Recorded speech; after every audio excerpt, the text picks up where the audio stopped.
Guys, good morning. आज आपण बनवूया मुगाचा डोसा बनवून रात्री माझ्याकडे कडधान्य होते भिजू घातलेले, म्हटलं ट्राय करूया काय बनवू नाश्त्याला, म्हणून मला सुचत नव्हतं दोघांपुरतं।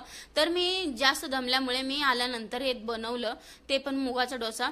मग त्याच्यामध्ये तुम्हाला पाहिजे ते तुम्ही घालू शकता, कांदा वगैरे, आलं लसूण मिरची वगैरे टाकू शकता, पण माझ्याकडे हे सगळं नव्हतं म्हणून मी टाकलं नाही, कारण माझ्या मुलाला ते आवडत नाहीये, म्हणून मी फक्त लसूण टाकलं होतं आणि मीठ टाकलं, त्याच्यामुळे खूप छान लागलं। अगं तव्यावर टाकल्यानंतर किती खमंग खुसखुशीत झालं होतं।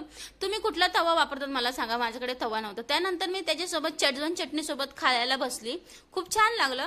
आणि माझ्या चटणीवर दोघांपुरतं कुठं खोबरं बिबरं मी म्हणून नाही केली चटणी, पण शेजवान चटणी होतं घरात, त्याच्यामुळे मी त्याच्यासोबत खाल्ले। तुम्ही पण बनवून करू शकता, ट्राय करा, छान लागतं। त्याच्यानंतर आमच्या मिस्टरांनी पाणी आणलं, येताना त्यांनी भेळ आणि माझा आणलं होतं आमच्यासाठी, ते आम्ही पिलो दोघं। माझ्या मुलाला फार माझा आवडतो। त्यानंतर माझे मिस्टर मला पाणीपुरी खायला घेऊन गेले, संध्याकाळी भाजी आणायला गेलो होतो आम्ही, भाजी आणायला म्हणलं पाणीपुरी खाऊया। पाणीपुरी खाऊन झाल्यावर आम्ही कांदे बटाटे घेतलो, कांदे बटाटे घेऊन झाले की व्हिडिओ लाईक